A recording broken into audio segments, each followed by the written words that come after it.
Күні кеше Шерзаттың әпкесі Бақыт Римова маған осындай видео жолдады. Мен бауырым өмірден өткен кезде мына Шерзат Бауыржан Абдрахманов деген кісі пайда болады. TikTok желісінде Маскарад или доктор деген аккаунтпен отырып тесіп бастайды. Қаржаубай ондай, Қаржаубай сондай, Нұрғанат ондай, Нұрғанат бұндай. Келіп сол аралықта мен Нұрғанатым өмірден өтті. Нұрғанат өмірден өткен кезде де айтқан сөздер анау Нұрғанатты мен астым Нұрғанат. Прямой Нұрғанаттың да өліміне осы кісі кінәлі. Неге? Осылай сөзбен жей берді. Менің өліміме тікелей осы Бауыржан Абдрахманов кінәлі. Суицидке мен сол кісі итермелеп тұр. Осы видеодан кейін Бақыт көшеге шығып, Райымбек даңғылындағы мосттардың бірінен секірмек болған. Қуанышқа қарай сол сәтте көшеден өтіп бара жатқан полиция өзін өлтірмек болған Бақытты байқап, құтқарып қалған. Ал егер секіріп кетсе ше?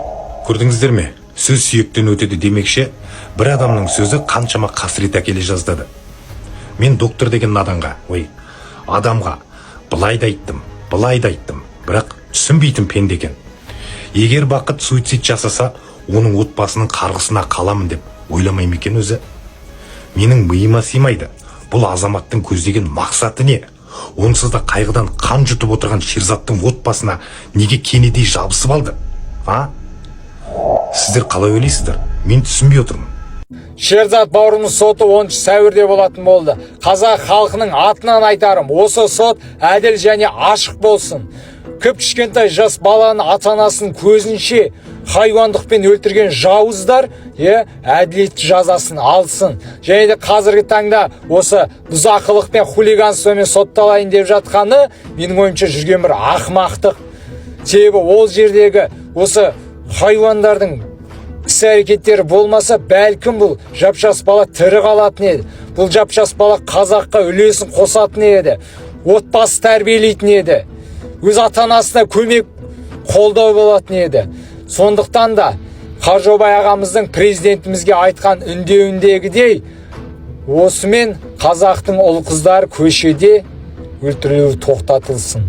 Сондықтан да қазақ халқы болып әділет сот талап етеміз. Оян қазақ, көзіңді аш, көтер, басты. 16 жасар Шерзат Болаттың өліміне қатысты қылмыстық іс міне араға 6 ай уақыт салып, бүгін толығымен зерттеліп аяқталды.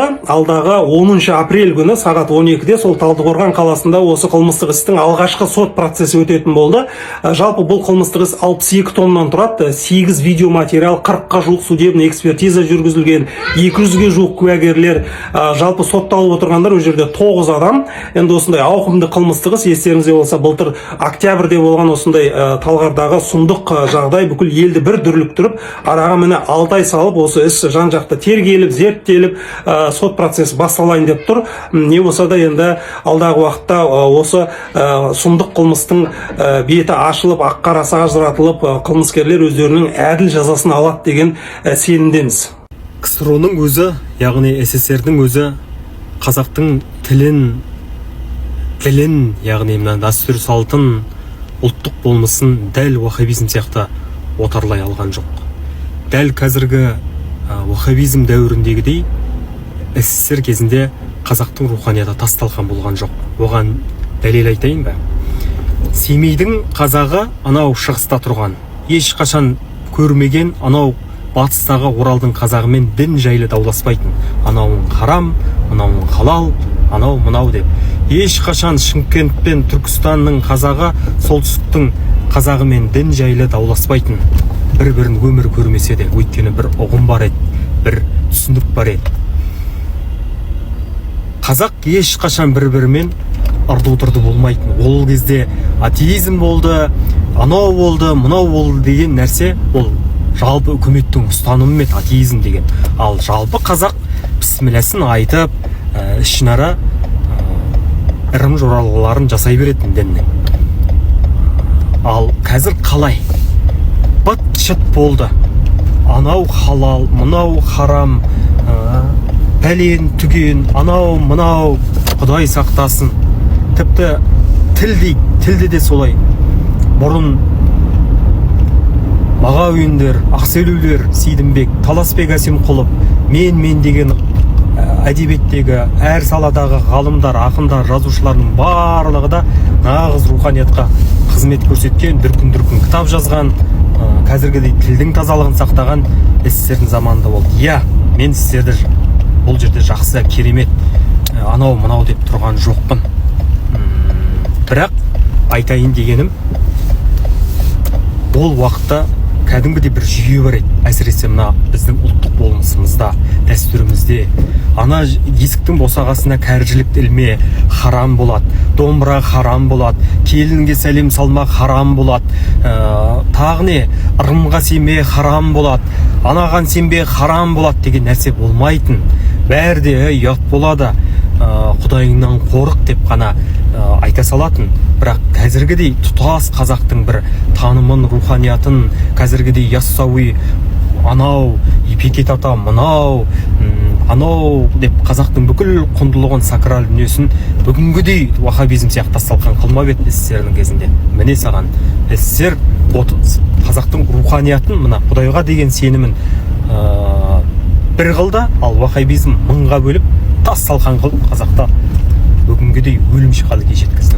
Не айтасыздар? Дұрыс па пікірім, әлде қате ма? Жазыңыздар. Мен 2024 жылы сәуірде Қазақстанда TikTok'ты жас өспірімдер үшін шектеу жөнінде мәселе қойғанмын.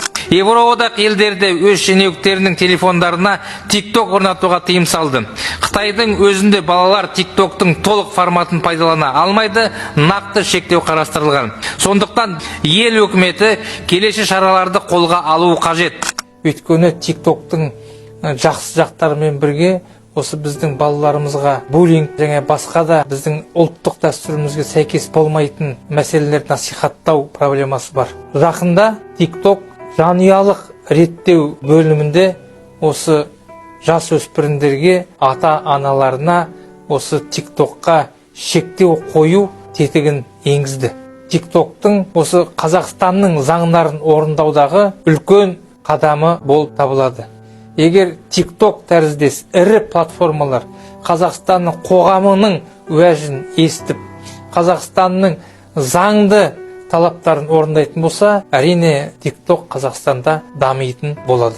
Құрметті Жылой ауданының әкімі Қаражан Жұмабек, сіздер бүгін, яғни наурыз айының 31-і 2025 жыл, біздер осы тұрған жұмысшылар CIS компаниясында 2023 жылдан бері қызмет еттік. 2023 жылы біздер CIS қашағанмен келісімшартқа отырып жұмыс жасадық. Біздің мекемеде ұжымдық келісімшарт жасалды. Ұжымдық келісімшарт бойынша 2025 жылдың қаңтар айында бізге инфляцияға байланысты статистика бюроның көрсеткен инфляция, Қазақстанда инфляцияның көрсеткішіне сәйкес жалақымызды көтереміз деп уәдесін берді. Бұл құжаттың бәрі бізде бар. Ұжымдық келісімшартта бізге 2025 жылдың қаңтарынан бастап көтеріледі деп құжатты түрде бекітті бізге. Енді 2025 жыл келді, бірақ біздің CIS компанияның басшылары біздер әлі есептейміз. Қай жұмысшыға қанша жалақы көтеретінімізді бәрін есептейміз. Біздер 2025 жылдың наурыз айында жалақыны көтереміз бе, көтермейміз бе, сол кезде хабарын береміз деп уәдесін берді CIS компанияның басшылары. Енді 2025 жылдың наурыз айына келіп жеттік. Бірақ аяқ астынан белгісіз бір себептермен Теңгешевройл компаниясымен біздің CIS мекеменің ұжым келісімшарт тоқтатты. Сөйтті де бізді Карат мекемесіне өткізді. Қазіргі таңда ертең 1 сәуірден бастап біздер Карат мекемесіне өтуіміз керек. Бірақ біздің қолымызда CIS қашағаннан көтерілмей қалған жалақымыз жөнінде құжатымыз бар заңды түрде. Енді біздің қояр талабымыз, құрметті Жылой ауданының әкімі Қаражан Жұмабек және ТШО басшыларына біздің қояр талабымыз CIS қашағаннан алынмаған 8-6% инфляцияға байланысты жалақымызды көтеру жөнінде CIS қашағаннан алынмаған жалақымызды қазіргі біздің сағаттық төленетін ставка ақшамызды көтеріп 8-6%-ға. Карат мекемесі жаңа бізге келісімшарт беруін сұраймыз. Және талап етеміз соны. және де жұмысқа өткен кезде біліктілікке қатысты сынақ алмауын біздер талап етеміз. Біздер бұл САЕС қашағанда 2023 жылдан бері жұмыс жасап келе жатқан жұмысшылармыз. Әркім өз ісінің маманы. Бұл талабымызды орындауыңызды сұраймыз. Айлық жалақымызды 8-6% көтеруіңізді сұраймыз. Және де бұл Карат мекемесіне тікелей біздің видео өңдеуіміз және де тұшуымен құрметті Жылой ауданының әкіміне Қаражан Жұмабекке біздің талабымыз осындай. Жігіттер қолдаймыз ба?